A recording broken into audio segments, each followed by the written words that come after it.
I'm your Jesus-loving and potty host, LA Sprague. Welcome to Christians with Chronic Illnesses.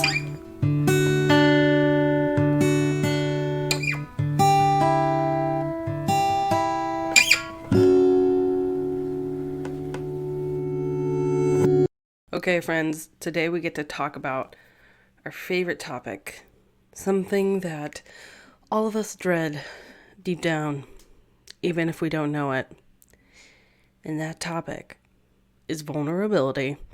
Thank you for listening and welcome to Christians with Chronic Illnesses. We're going to get real together.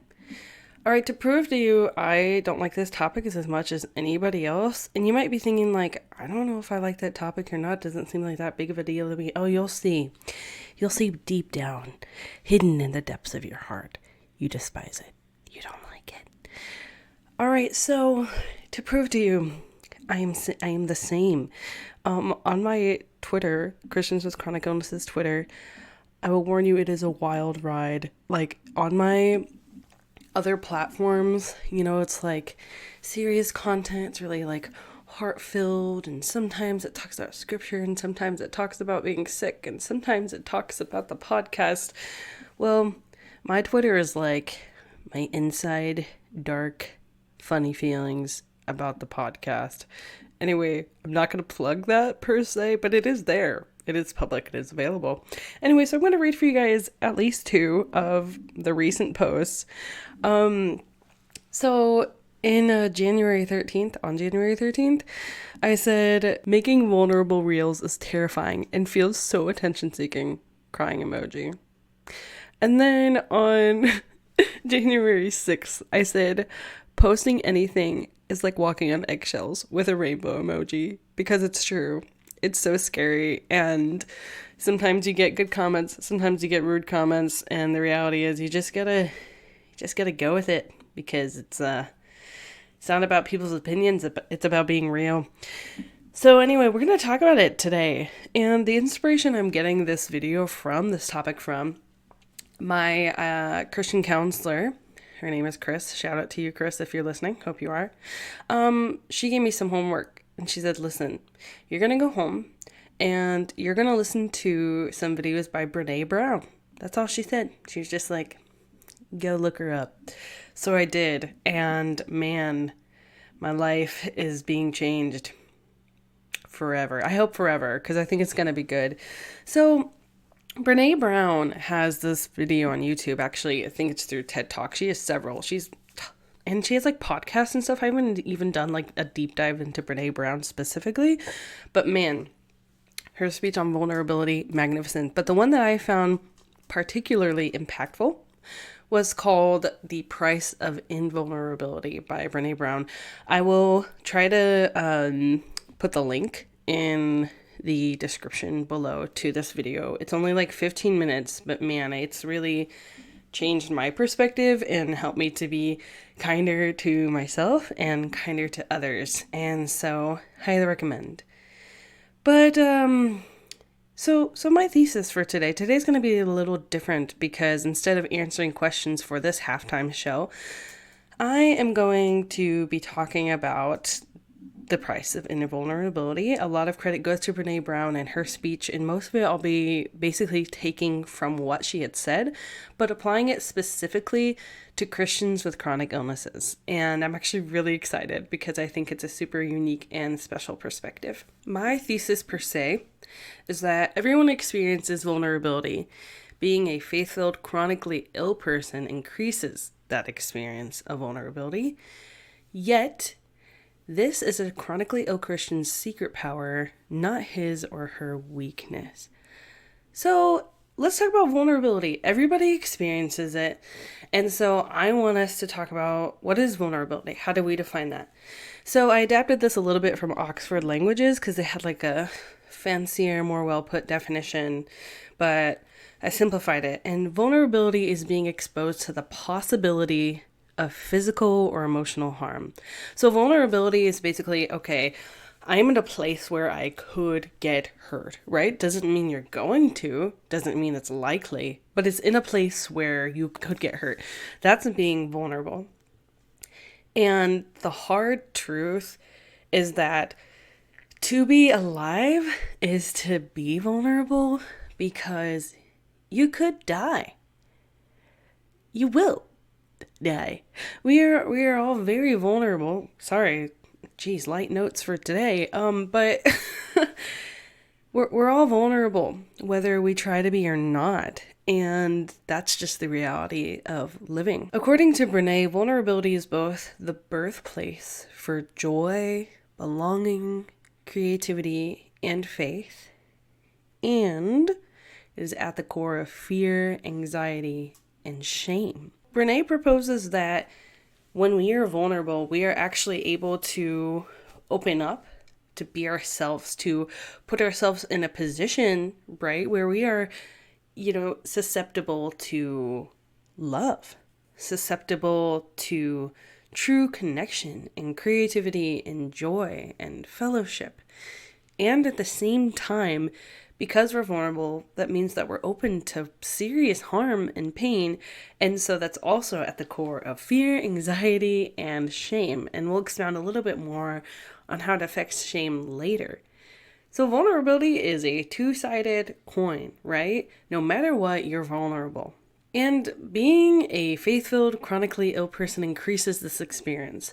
And you'll see why I include faith-filled and chronically ill in this, because I believe that it's true, especially according to how Brene talks about vulnerability, is that to be faith-filled makes you more vulnerable, and to be chronically ill makes you more vulnerable. So most people, all of us probably, react defensively to vulnerability. We are losing the ability, as Brene says, to tolerate it. And this is because we see vulnerability as a weakness. Chronically ill people are particularly vulnerable, right? Because physically, let's be honest, depending on what your chronic illness is and mine, I can speak from my experience with POTS. Depending how I'm doing, sometimes I can't walk on my own. I can't get to bed on my own. In certain conditions, maybe, I would pass out and have no way to defend myself because I'm unconscious. Sometimes I collapse. I can't drive on my own, right? There are serious physical vulnerabilities. People with epilepsy have seizures. People with MCAS have, what's it called? Where you have to stab yourself with an EpiPen. There are serious physical vulnerabilities, right? And especially these vulnerabilities are heightened because not only are you less able to be independent, provide for yourself, defend yourself, but also things can cause you to flare up that wouldn't affect most people. Like, if someone's wearing perfume, I might go to anaphylactic shock. That's what it's called. Or, oh man, it's summer. I can't go outside, or I might collapse. So there's some serious physical vulnerabilities that are added on top of people who are chronically ill. Financially, some of us aren't able to work full-time jobs. A lot of us aren't able to work full-time jobs. Some of us aren't even able to work part-time jobs. And this leaves us in a place where we are dependent on others to take care of us financially, or getting its assistance from the government. So we are financially more vulnerable.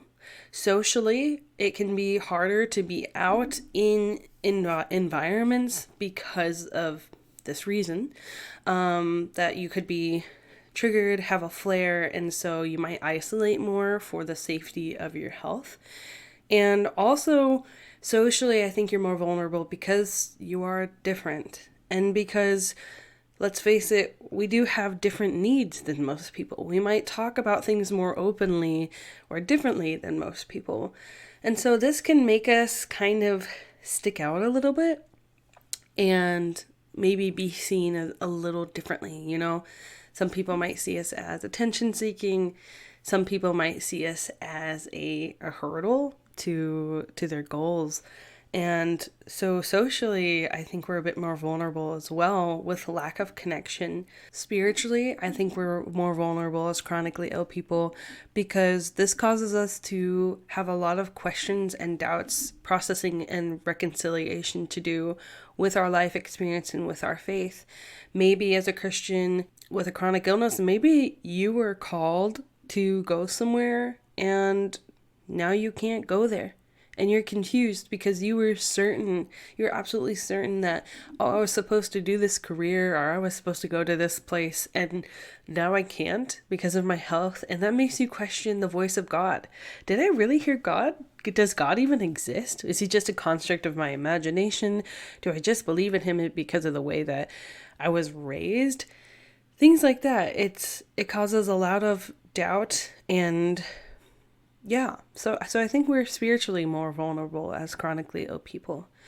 Mentally, some chronic illnesses are mental chronic illnesses like major depressive disorder, anxiety disorder, and many other mental disorders. And unfortunately, being chronically ill kind of enhances the probability that you're gonna get a mental disorder as well. And, there's also things like brain fog. We can't really think straight. Some medications can cause issues like depression. And so mentally, we're more vulnerable and susceptible as well. And emotionally, obviously, as we talked about, similar with spiritually, there's a lot of difficult things that we have to process. We feel a ton of grief for the person that we thought that we were going to be, for the life we thought we were going to live. Some people I know have lost relationships, have lost kids, whether that's from miscarriages from their chronic illness issues or, children walking away because they didn't know how to take care of their parent. There's some really hard emotional challenges that people who are able-bodied don't have to go through. And that's not at all to say that able-bodied people don't go through things or that able-bodied people can't have it worse, because you guys absolutely can. And if you're listening, I'm so grateful that you're here. I'm grateful for your willingness to learn and chat about vulnerability, and I hope that this message will also be helpful for you because, like I said, we're all vulnerable. I'm just particularly today talking about how Christians with chronic illnesses are specifically more vulnerable or susceptible, I guess, to vulnerability, to harm, whatever, than most. So chronically ill people are particularly more vulnerable, as well as faith-filled people. I'm super, super excited to actually talk about how Renee talks about faith and how it equals vulnerability. We'll get there. Socially, if you are a Christian, you are more vulnerable, potentially, right? Because you could fall prey to manipulative leaders who use the Bible, church, religion, the name of Jesus to come off as these sheep and these delicate leaders who love you, and they end up actually being really harmful people that lied to you and just led you in a way that served them. And so I believe that religious people, faith-filled people, are more vulnerable because they're more open to having leaders that they have, right? Because religion is systematic typically, or always. I don't know. Don't like cancel me. I'm just thinking, I'm like, religious is typically a system, right? Typically there's a pastor, and obviously in Christianity we believe that the Holy Spirit indwells us and we have a relationship with God. But I'm just saying that we can be susceptible to manipulative leaders who want to harm us and who can use God's name, which we are very sensitive to because we love God. We're very sensitive to the potential that we could be hurting and disobeying God. So that puts us in a particularly vulnerable place. And also, if you're over sheltered socially, that could have some consequences because maybe, you grow up more sheltered religiously in a faith-filled environment, and then you go out in the world and you don't know how to react to everybody else and what they're thinking and saying. And if you're listening and you are sheltered or people have told you you're sheltered, I'm not at all like bashing you or your upbringing. Again, I'm so happy that you're here. It's just it can put certain challenges and certain constraints around the way that we are able to think and able to relate to others. And so I believe that socially Christians can be a bit more vulnerable. I mean, we also do have an upswing too. We have a a certain privilege and power because we have natural connections like at church, right? We have these organizations where we worship God together. And so there are positives to being a Christian. And I think that also, however, has to do with vulnerability, which we're going to get to, is that's kind of the positive side of vulnerability. Sure, you might be in the place where you could be manipulated by leaders, but you're also in a place where you can connect with a lot of good people. Emotionally, Christians are more vulnerable, or faith-filled people if you're not a Christian, because there can be a lot of confusion.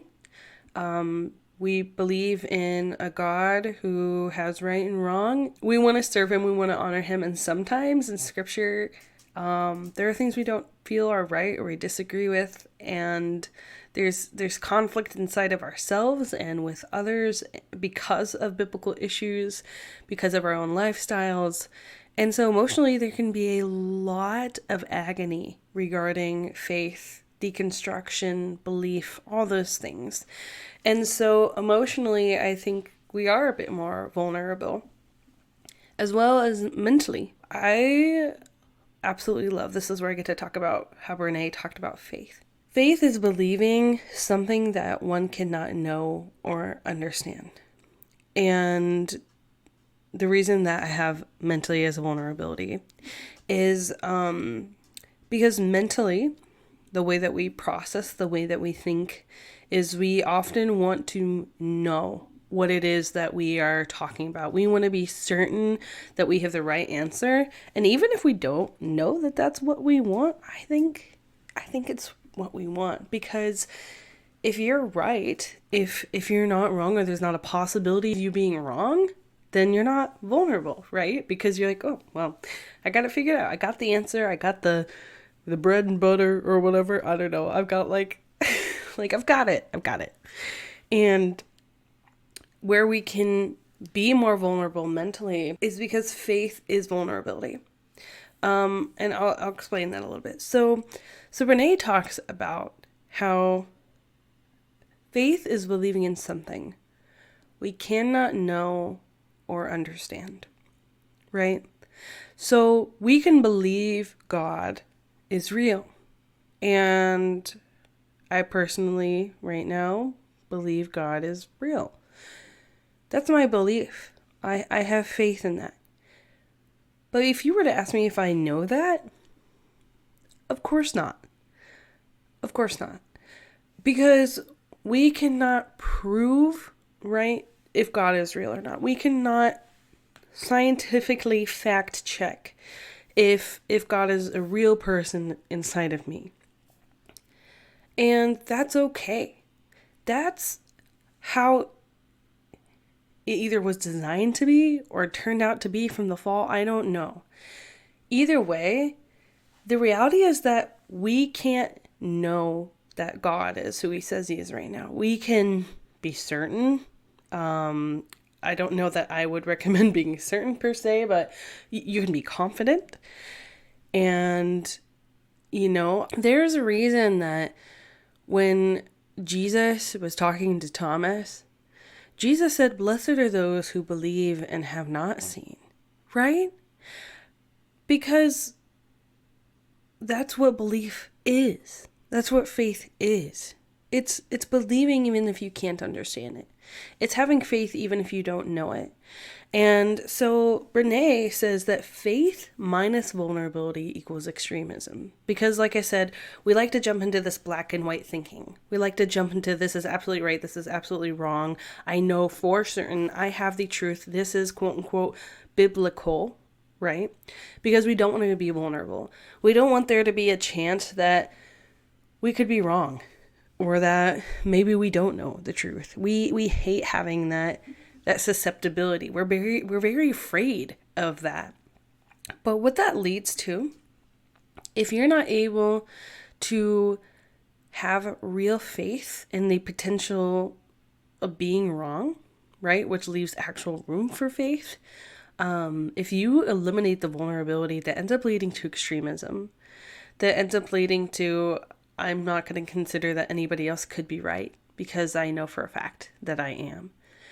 When in reality, No one knows at the end of the day. You can think that you know. You can be certain and confident and positive.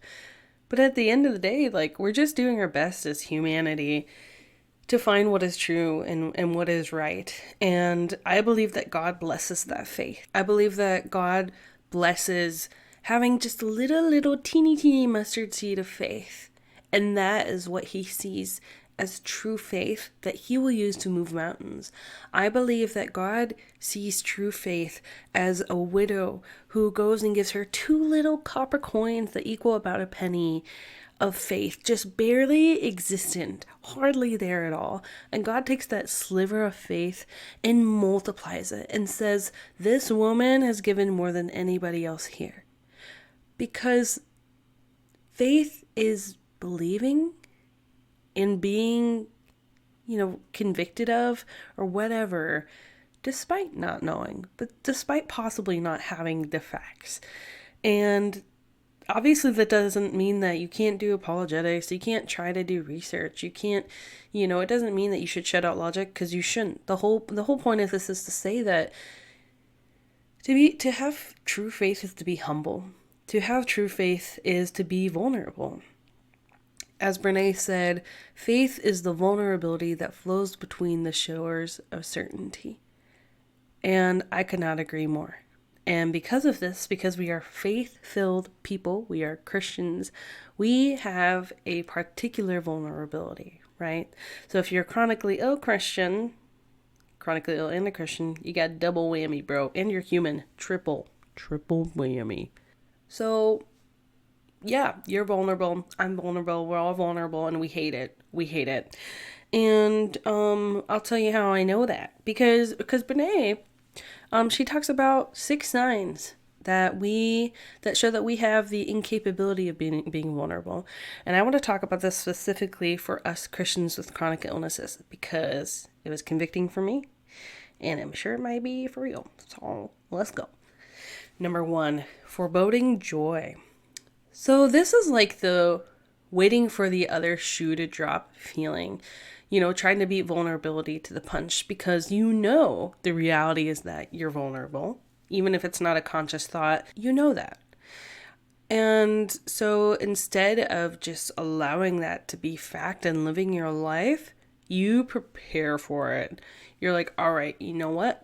I'm gonna be full arms, build my walls, fight or flight all the time, so that when something happens, I'm ready for it. So what this could look like, let's say you're watching your kids play, or you're having a good day physically, and then all of a sudden, instead of just enjoying this moment of full presence and joy and bliss, you just start imagining your illness getting worse. You start imagining yourself dying. And what would your kids do? What would your husband do? And all of a sudden you're spiraling in this thought. And that's what Brene calls foreboding joy. That instead of staying in the present, enjoying the moment that you have where you're not having a flare up, or maybe enjoying time with your family, instead, you immediately start thinking of the negatives because you're scared that that other shoe's going to drop. I'm going to flare. And inevitably, you're probably right. You probably will flare eventually because you have a chronic illness. But what's the point of taking care of yourself if you can't enjoy the moments of that fruit? So this is what Brene calls foreboding joy. Number 2, disappointment as a lifestyle. So this is living disappointment rather than feeling it.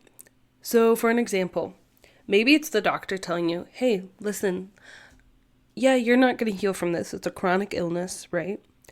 But you could better, your symptoms or your flares, or at least the frequency of them, if you did X, Y, or Z. Or there's even the possibility that you could have your illness go into remission. And instead of taking that as a hopeful, okay, maybe I can do this. Maybe I can make my life better. Maybe I can help myself at least to the extent that I can. Instead, you're just whatever. I'm defeated. I have a chronic illness. I am chronically ill. That's what I am. That's who I am. I'm not going to do anything to change it, anything to try to improve. This is my defeat. This is my story. And this is so that you don't have to actually experience the disappointment of your flares and of your lost dreams and of your doubts. Instead, you just live in them all the time. You're just addicted to misery. This is the disappointment as a lifestyle. Number 3 is low-grade disconnection. So you survive, but you're doing it miserably because you have people around you, right? You're not in like total isolation, but you don't have true connection. And so I think for us with chronic illnesses, this can look like never actually letting anyone see us when we are episodic or doubting, because we want to be hyper independent and we don't want people to see us in our weakness, right? We want to come off as the strong, I can take care of myself. I'm not different than any of you. My health isn't different. I'm not different. I'm not unique. I'm normal. I'm capable. And instead of allowing ourselves to be seen as, okay, actually, I do have something a little different about my body. I am chronically ill. I do have a mental health disorder. I do doubt in who God is. Instead of letting yourself be vulnerable with your friends, your church, your spouse, whoever, your workplace, you instead cover it up. You keep these thick walls between you and anyone else. And the moment that any trouble comes, the moment that you're sensing any symptoms come up, you run away. You go hide in your room. You leave the party. You ignore your friends. You know what I'm saying? This is the low-grade disconnection. It's hyper-independence and not really allowing yourself to make actual connections with people and let yourself be taken care of and helped and seen. Number 4 hit home really hard, and that's perfectionism.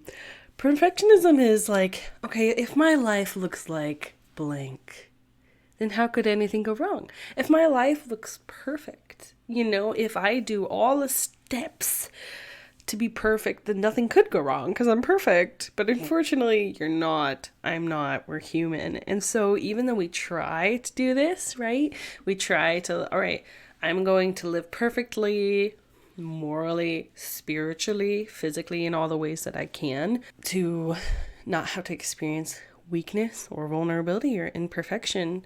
Yeah, it just doesn't work. It just doesn't work.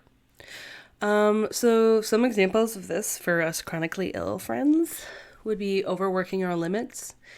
So a lot of us can sense when something's coming on, whether it's a seizure or a POTS episode or whatever. A lot of us can feel the foreboding episode, right? And instead of listening to our limits, instead of being like, okay, and this one, I feel very personally offended, personally called out. So for example, instead of, all right, I feel my heart rate racing, I'm starting to feel feverish, my eyes are starting to droop, I'm starting to feel tired, I'm going to go lay down, just for like a time, or I'm going to put the computer away for the day and stop working on the podcast, or I'm going to go home instead of cleaning that building. I push through. And it's not good because then there are consequences. You end up giving yourself a flare and a bad flare and potentially a longer and worse flare than I would have if I would have just listened to my body. So perfectionism can look like I'm proving myself, I'm overworking my limits, pushing for overproductivity in order to control people's perspectives, right? So we do this because it's like, oh, well, I don't want people to see me as lazy. I don't want people to see me as weak. I want to be seen as a good worker. And that's so beautiful that you have that heart, that you want to show people that you're one for the team. You can be productive. You can be a good worker. You want to be. But you're so scared of people's perceptions that you push for that productivity instead of taking care of yourself. And also that places you actually, ironically, in a place to be taken advantage of. So guys, listen, no matter what we're vulnerable, we should just try to do it the right way. Another example of perfectionism could be unrealistic, legalistic behaviors like diets, routines, researching as an attempt to erase an unerasable illness. Because it's like, okay, well, if I research enough, then I'll have all the facts and maybe I'll find a way to be healed. Or if I go to these, there's this church that has these revivals or restorations or whatever. And again, if you're from denominations that do that, no shade to you. But what we often fall into is if I just believe enough, if I just believe in the right way, if I do the right things, if I go to these deliverances, if I have the strictest diet, right? If I eat only certain times of the day, so many ounces, so many different kinds of food, don't eat gluten, don't eat dairy, don't eat red dye, if I exercise this amount every day, stick to this routine, go to bed by this time, wake up by this time, then I will maybe someday just heal myself. Or, I'm gonna, keep working this full-time job that's completely wrecking my body, because if I just keep pushing through, I'll get better. And the reality is no. Maybe you can help improve your symptoms. I think that we do need, often as chronically ill people, what helps us the most is routine. Right? Is routine, is diet, is exercise, and you should do those things. And goodness, if it's going to give you a flare up not to do those things one day, then do it. Take care of your body. But I think we can get to extreme and almost protect ourselves before the flare happens, right? So it's okay, well, my friends are going out tonight, and if I stay out tonight, then I won't get to my bedtime on time. But then if I don't go, I won't get to be with my friends. I think that if for the sake of perfection, if for the sake of I'm doing everything in my power not to flare, you never get to hang out with your friends, then you probably need to rethink your priorities. Because I think absolutely, if you know that's going to wreck you for the next week, and then you're not going to be able to do anything, follow your priorities. Try to work with your friends to where they can do something within your means, or just pass on that opportunity. But if you're constantly terrified and forcing yourself in this box to where you never get to do anything, listen, sometimes the flare is worth it. If you're able to tolerate it, if it's not detrimental to your health, sometimes experiencing the pain is worth it for the sake of connection. And that's hard, and that's a sacrifice that I wish we didn't have to make as chronically ill people. But sometimes it's okay. It's okay to let that perfectionism bend just a little bit. Don't be perfectionist, all right? No matter how much you try to control your body, you can't. This is the curse of man.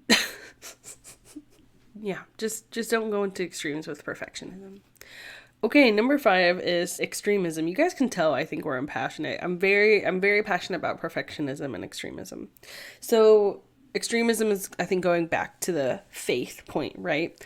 So Brené talks about how faith without room for doubt, misunderstanding, or genuine belief is extremism. I'm going to say that again.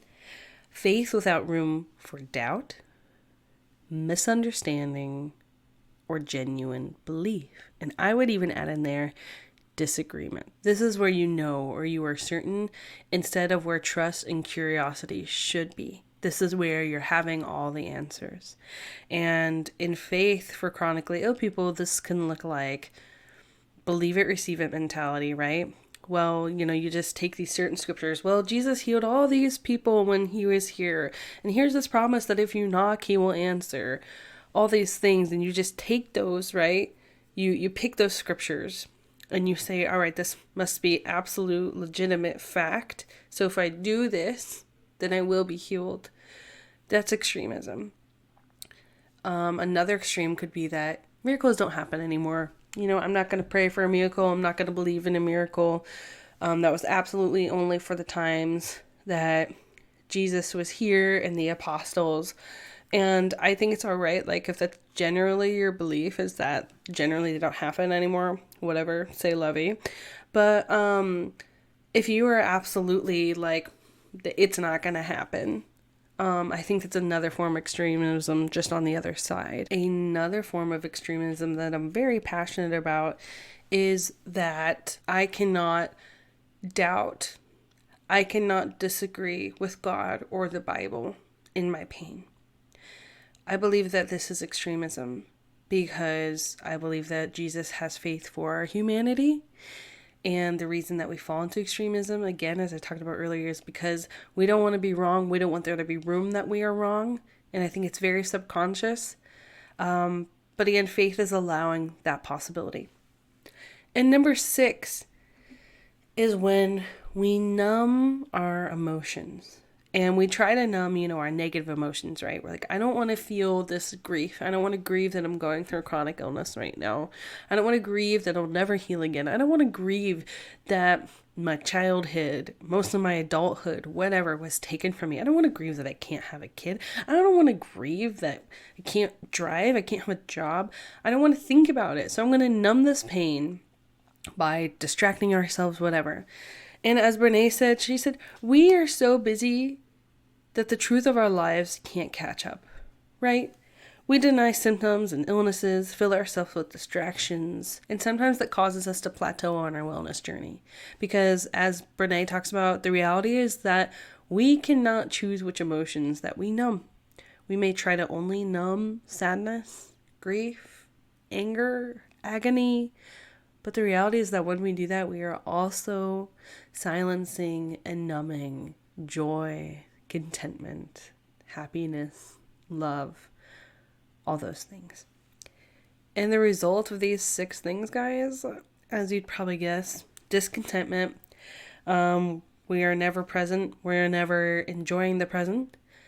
The inability to experience the genuine joy that God has made available to us, because we are always waiting for the other shoe to drop. Disconnections and lack of intimacy. We don't let other people help us in our weakness. And so the parts where our hearts are most raw and open, we don't allow to be seen or touched by anyone. Shame. This is another one that hits me hard. Because of the perfectionist aspect, when we mess up on anything, we shame ourselves. And I think the reason that we do this is because, if I shame myself, right?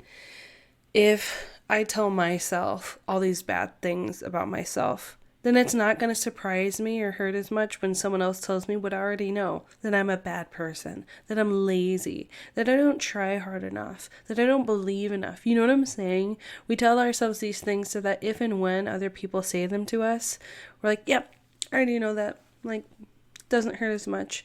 And that's just not good. Not good. We have the inability to practice full, authentic, honest faith in God. I'm just going to drop that. And the inability to feel it all. So the result of not being vulnerable, not allowing ourselves to experience full vulnerability is actually not good, guys. It's not good. The results are looking negative. I don't think we're going to get better if this is the way we're living. Tell me if you agree or not in the comments, but I'm pretty sure we're not going to get better if we're living this way. Interestingly enough, you might be, oh, come on, like, there's some part of us that this is natural. And you're right. Because God made us with protective instincts and the need to be vulnerable. Jesus told us to be as wise as a serpent and as innocent as a dove. You're right. We are called. We're made, I guess, not even called, but we're made to protect ourselves and protect those around us, right? We have natural instincts. We have fight or flight for a reason. And so I'm not saying trust everyone around you, right? I'm not saying don't have limits. I'm not saying don't have boundaries. You should please have boundaries. Please, for the love of yourself and your body and the love of God, have boundaries. You should. But we tend to be a little extreme with that and end up hurting ourselves and others in the process. So yes, God did make us to have protective instincts and be vulnerable. And the cool thing about vulnerability is that even though we as Christians and we as chronically ill people have a heightened experience of vulnerability, it's actually like a secret power rather than a weakness. Not gonna lie, I just took a break to eat some Dove dark chocolate and it was delicious. I'm not even sponsored, so Dove, you want to reach out for a partnership? Let me know. Let's connect. Let's connect. Anyway, if it seems too good to be true, that it's a superpower that we're so vulnerable because we're like, oh, what do you mean? Like, all this sounded so negative, right? Well. Here's the thing. No matter what in life, no matter what defenses you put up, hurt is going to come your way. You're going to be hurt. You're going to feel pain. The catch is that if you never let down your defense, you will never have the resources you need when pain does come. So let's talk about a kingdom, okay? Let's do a little analogy. Let's do it. If you're a king with a kingdom, okay? Or a queen. Get it, queen.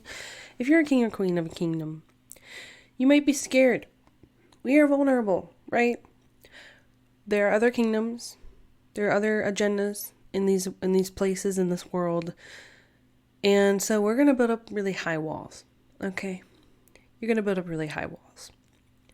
But if and when the time for war happens, which it will, and you don't let down your walls or open your gates for our allies to come in, you're not going to have any real defense when that war does come. And I think that's similar to allowing people into your heart and into your life and into your illness. So that, yeah, you're right, pain is going to come. You are going to have chronic illness flares. You may even be terminally ill and looking to the point of death right now. And it's scary. And you just want to protect what you have. You want to protect that little bit of energy that you have left. That little bit of time that you have left. And I want you to know that's so understandable and that's so relatable. But if you don't let your walls down, you are not going to have the allies, the connections, and the true love that you need for when that pain does come, for when your day does arrive. Protecting yourself from vulnerability cannot equal protection from harm, right? You have these walls up, and it just can't protect you from harm. But you know what it can do? Guaranteed. Protecting yourself from vulnerability does equal protection from true connection. I'm going to say that one more time for the people in the back and for my stubborn heart. Protecting yourself from vulnerability cannot equal protection from harm, but it does equal protection from true connection. We must embrace vulnerability.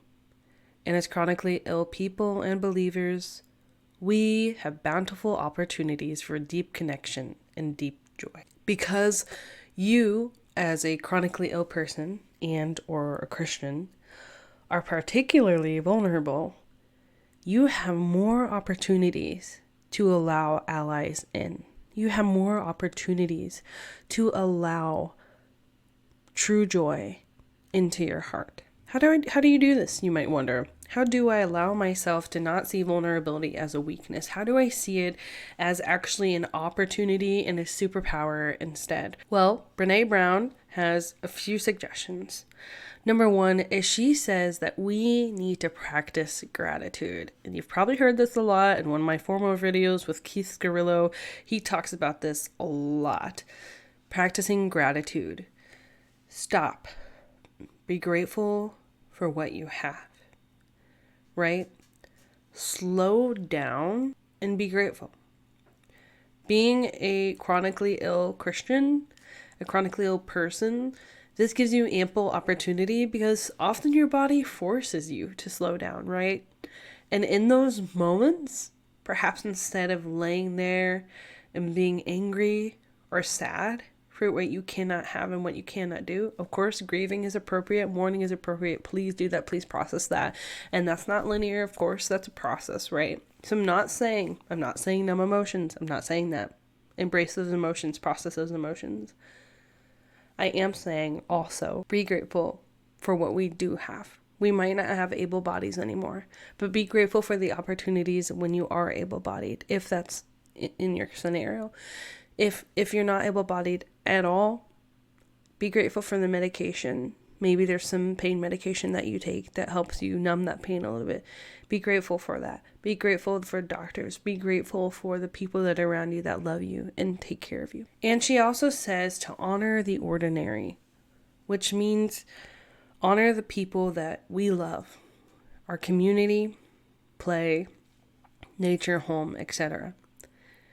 Brene says that we struggle from feeling like we don't have enough, right? We have the scarcity mindset of, oh my God, like I'm not strong enough, I'm not popular enough, I'm not pretty enough. When in reality, this mindset keeps you from realizing the people right in front of you that love you. We have people that love us. We have a community that surrounds us. We have the ability to play, whether that's listening to music, playing video games, going outside, I don't know, whatever stuff you guys do. We need to honor the ordinary. Be grateful for what we have every single day. Wake up, and if you're married, be grateful for the spouse beside you. Be grateful for the children that you do have. Be grateful for the abilities that you still have. Honor those as sacred things, and know that maybe someday in the past you were aiming for the life that you have now. Honor the ordinary. And as she said, slow down. Stop being afraid that you're missing these things. See what's right in front of you. You're about to receive a few recommendations for how to take good advantage of vulnerability. And as you're listening, I don't know if you're driving, if you're working, whatever. I encourage you just to find one. Take one piece of advice. Take one thing that you could do today to improve your situation, your vulnerable situation. Okay. Number 1, practice contentment.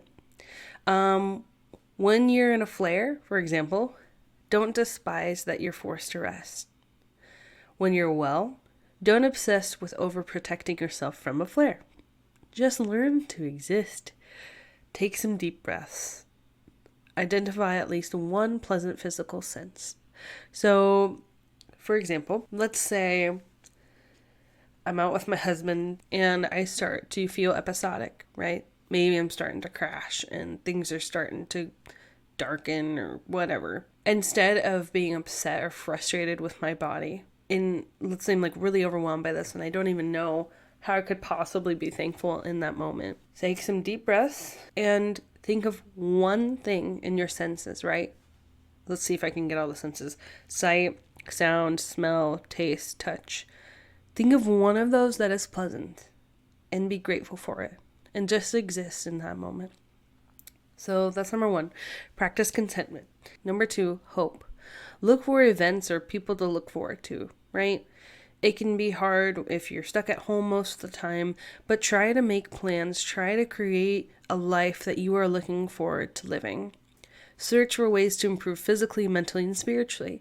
It can be easy just to give up. Just say, all right, this is it. This is the chronic illness I have. This is the life that I'm living. But do research. Look into the ways that you could improve your symptom, improve your experience. Number 3, and this is again one that calls me out a lot, allow awkwardness. Don't hide when you have a flare-up if you can help it, if it's not detrimental to your health, right? Talk about your illness as normal, as needed, and don't overthink it. Let people help you. Be honest about how you feel and what you need. You do not have to hide yourself away. You don't have to overthink, oh my God, if I talk about this, then I'm just like trying to gain attention. And on the opposite side, don't obsess over it. Obviously, please don't make it your identity, but allow for awkwardness. Sometimes I've been at church or small group, whatever. I'll lay down on the floor with my feet on a chair in front of everyone.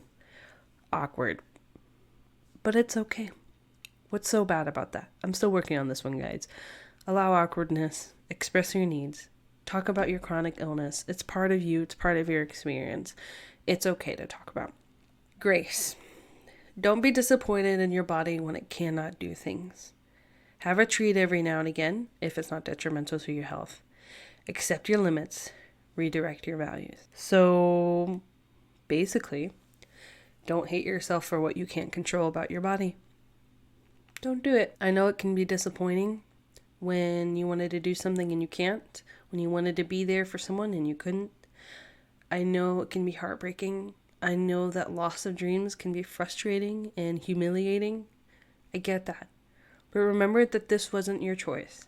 This wasn't your choice. And if it wasn't your choice, then why do you need to shame yourself? Give yourself some grace. Accept what your body is telling you and treat yourself every now and again if you can. Redirect your values. In other words, instead of putting your purpose and your meaning in what you do, your career, how you produce, redirect your values and realize that you are valuable and loved just because you are human, because God made you, because other people love you. Okay? Redirect your values. It's not about what you do. It's about who you are. Be faith-filled. And this means allowing yourself to doubt. Allow yourself to disagree. Allow yourself to not understand. Float in the middle ground. Know that God has mercy on your humanness. One thing I wanted to expound on is how belief and vulnerability actually connect. So I think it's kind of cool because according to Brene, in order to find fullness of life, you have to be vulnerable, right?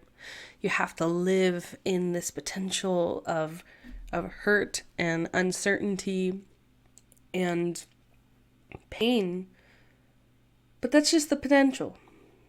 And by doing so, you are living in the potential of true love, deep connection, creativity, and joy. I find it interesting and so cool that God tells us in order to have eternal life, we must believe in him. Right? John 3:16. For God so loved the world that he sent his one and only Son, that whoever believes in him shall not perish but have eternal life. And I think it's really cool that God made us to be vulnerable.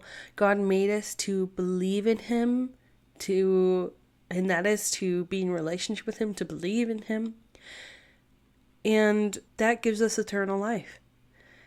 And I believe that correlation of being vulnerable and believing and getting true, abundant, full life connects so flawlessly. Feel your emotions and find ways to cope healthily.